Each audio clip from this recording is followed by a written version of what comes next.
वेहम वञ ओ मुंहिंजा मिठा वेहम वञ ओ मुंहिंजा मिठा ओ अञा तोसां दिलि जूं ॻाल्हियूं करियूं ओ अञा तोसां मन जूं ॻाल्हियूं करियूं अथमि है वेहम वञ ओ मुंहिंजा मिठा वेहम वञ ओ मुंहिंजा मिठा। मिस्री फ़क़ीर सिंध जो मशहूर रागी मिस्री फ़क़ीर संदसि जनम 1929 में सकरन तालुके जे ॻोठ बकापुर भरिसां कुंभलीमा में अलाए ॾिने मंगराड़ जे घर में थियो। मिस्री फ़क़ीर रुगो 4 दर्जा तालीम हासिल कई। खेसि नंढपण खां ॻाइण में दिलचस्पी हुई।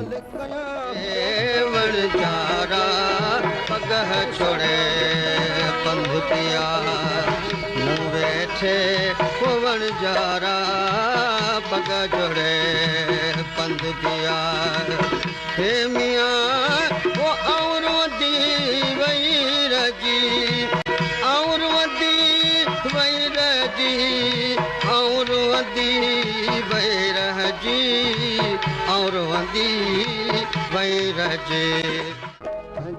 हिन राग जी सिख्या काज़ी अहमद शहर जे मशहूर रागी प्यारे फ़क़ीर मीरासीअ खां वरिती। हारमोनियम ढोलक यकतारो महारत सां वॼाइण वारो मिस्री फ़क़ीर 30 वरनि जो हो त संदसि कुटुंब सराड़ीअ जे भरिसां अची रिहाइश इख़्तियार कई।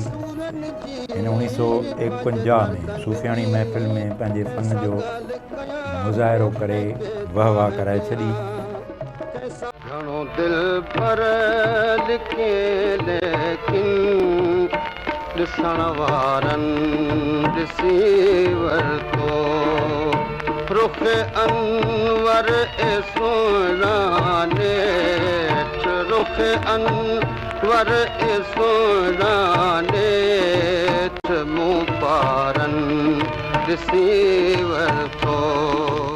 साईं मखदूम मोहम्मद ज़मान तालिबुल मौला जिन जी शख़्सियत ऐं शफ़क़त खां मुतासिर मिस्री फ़क़ीर जो आवाज़ु 1952 में रेडियो पाकिस्तान कराचीअ ते उन ज़माने जे प्रोड्यूसर मोहम्मद अली चागला जिन जी मार्फत झरझंग पहुतो।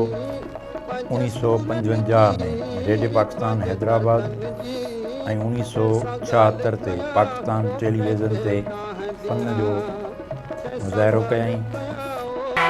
करवियड़ा वलर वही वही परदेसी पखियड़ा करवियड़ा वलर वही वही परदेसी पखियड़ा के जे कालक था हुआ आया कहीं कहीं परदेसी पखियड़ा करवियड़ा वलर वही वही परदेसी पखियड़ा। मिस्री फ़क़ीर रागीअ सां गॾु मूसीकार बि हो।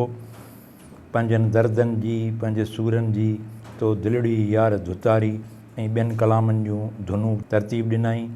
हिन मिस्री क़ुर्बान ऐं दर्द जो तख़लुस इस्तेमालु कयो। मिस्री फ़क़ीर शाइरी बि कई। साईं तालिबुल मौला खेसि मख़मूर तख़लुस ॾिनो। सिंध जो ही सुरीलो रागी 8 सेप्टेम्बर 1984 ते सिंध वासियुनि खां जिस्मानी तौरु विछड़ी वियो। कुर्ब अचण वरी मोटी वञण इहा रसम रखण अख़्तियार न कर हिकु भेरो मिलण चिनी नातो छॾण नेणा मोते ॾियण अख़्तियार न कर।